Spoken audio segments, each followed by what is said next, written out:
fellow movie buffs and film connoisseurs? It's your self-proclaimed cinema shogun here. And I made the point in one of my past videos that I felt like the frustrations within this case were about to reach an all-time high. From the frustrations that we're all feeling at home, down to the neighbors who are living right next to Brian and have people outside yelling and protesting and screaming 24/7, down to the reporters who are sleeping outside of Brian's house waiting for an update on Brian's location or waiting for Brian's parents to say something. And think about law enforcement. They're having to get called to this house 24/7 for different incidents. And just think of the FBI having to sit there in Brian Laundrie's parents' face as they tell you bogus BS lies and having to sit there and not say nothing because it would tip them off to your investigation. So I just know that everyone in this case is frustrated. Everyone. And as we're about to enter into the third week of searching for Brian, I can't help but feel like at some point these frustrations might reach their boiling point. And I don't want that to happen. But it's clear that this public pressure and all of this stuff going on surrounding the Brian Laundrie case isn't going anywhere anytime soon. And even more protesters have now showed up outside of Brian Laundrie's home. Let's take a look at that real quick. The crowd is going to grow from here, Laundrie family. We're not going to quit. We want answers. Come out and give America answers.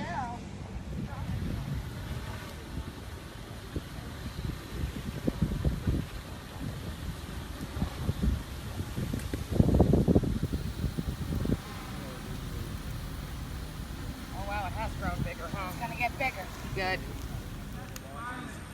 Got a lot of dirty laundry to talk about. Come out here and answer America's questions. It's only going to get louder from here. I got the next 4 hours of fun. Oh, the dirty laundry's got to go. Hey, hey. Ho, ho. The dirty laundry's got to go. Hey, hey. Ho, ho. The dirty laundry's got to go. Hey, hey. Ho, ho. The dirty laundry's got to go. City in order to activate and use a loudspeaker PA system out here, especially when it pertains to a residential area. Yeah, it's all in there, so now you have it. All right. I even brought what will happen with the... What's that? I need this one because it's the only copy I have. All right, so the first fine's is $50, next one's $150, and then it goes on to $500 for any third or subsequent offense on the... So can you get multiple on the same day? Yes. So you're saying... Use one and 11. Use it and then come back. If I come back, it's going to be another citation on it. So, No jail time. Not quite. We don't need bail. No bail. Listen, guys, the easiest way to do this, and it's going to prevent people from calling in, we've already explained to a lot of I want to make myself very clear here.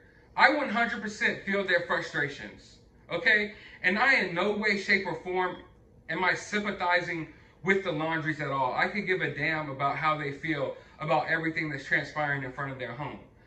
But I'm just trying to put myself in the shoes of the neighbors and just imagining this going on outside of my home while I'm trying to live my life.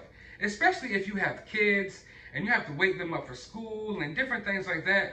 This could just be really disturbing for everyone on so many levels.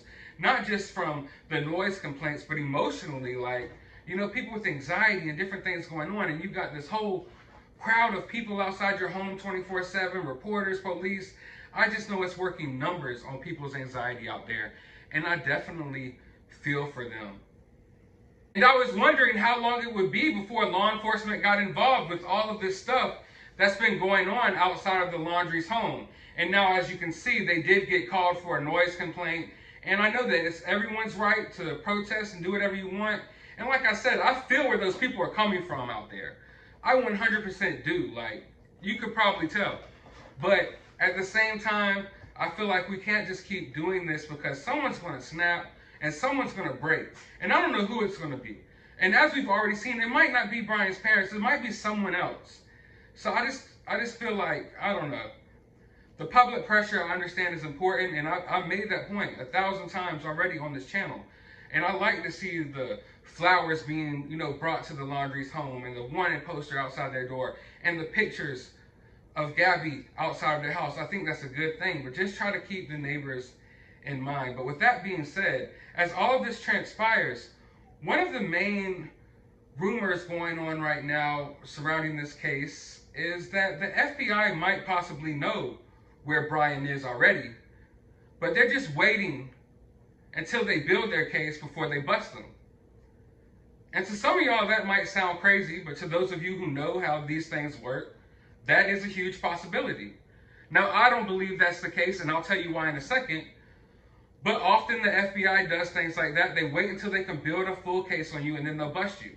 They might know your whereabouts, and they might track you for months on end until they build their case on you, and then they bust you, because the feds have a 99.6 prosecution rate. 99.6% prosecution rate. Which means they don't bust people for petty charges, and they don't arrest people just to arrest them. They arrest people when they know almost for 100% fact that they're going to be prosecuted and charged with all of the crimes brought against them. So it's common that the feds often do this. They wait and then they bust you once they build their case. But I feel like there's plenty of signs here showing that that is not the case. Because for one, if you just pay attention to how the investigation is transpiring, it looks to me like more of an investigation trying to find this guy as opposed to trying to find what this guy did. Because if they were trying to find out what Brian did, wouldn't they be more so in Wyoming? And wouldn't it be more so surrounded with Gabby's autopsy and different things like that, as opposed to going to Brian's home over and over again after more leads breaking the case, you know, going into the camper and over again, you know. As we know, the camper and different things like that aren't involved with this case. They're only involved in the process of Brian escaping and what Brian did after what happened to Gabby. So you can tell that the FBI isn't really just searching into what happened to Gabby, they're searching into what happened to Brian after what happened with Gabby. So that lets me know that I don't feel like the feds know where Brian is. Also, you got to take into account the fact about the other warrant that was already put out for Brian. I don't believe they would have put that warrant out for Brian already if they already knew where he was and they were just waiting for their chance to build their case and catch him. They put that warrant out there, so regardless of what happens, regardless if they're ready with their case or not, and they're ready to charge Brian with harsher crimes, there's already a smaller crime out there that any form of local law enforcement in any area could arrest Brian for and detain him while they build their case. So I believe that's why we went ahead and saw that charge before we saw any other charges brought against Brian. But I want to know your thoughts and your opinions on all of this down in the comments below. How do you feel about all of the scenes taking place outside of Brian's house? Do you agree with it? Do you disagree with it? Are you on the fence like me, where like, I agree with it, but at the same time, I feel bad for the neighbors? Like, let me know down in the comments below. Also, do you feel like the FBI knows where Brian is? I'm interested in hearing how many of you still believe that. Let me know down in the comments below. But with all that being said, I just want to say that me and my assistant here really appreciate all of the love and all of the kind comments. And I keep seeing the comments about the audio. I am working on it. Just last week, I had 300 subscribers. I'm not a big professional YouTuber, as you can tell. I'm not like these other guys with all this professional equipment and hundreds of thousands of subscribers. I literally had 300 subscribers yesterday, so give me some time. Rome wasn't built in a day, but I can assure you the audio and the video and the quality overall will definitely upgrade as times go by. But I really appreciate all of the love. I really appreciate y'all watching. And with that being said, hit that like button, hit that subscribe button, and as always, find some time out of your day to go watch a movie.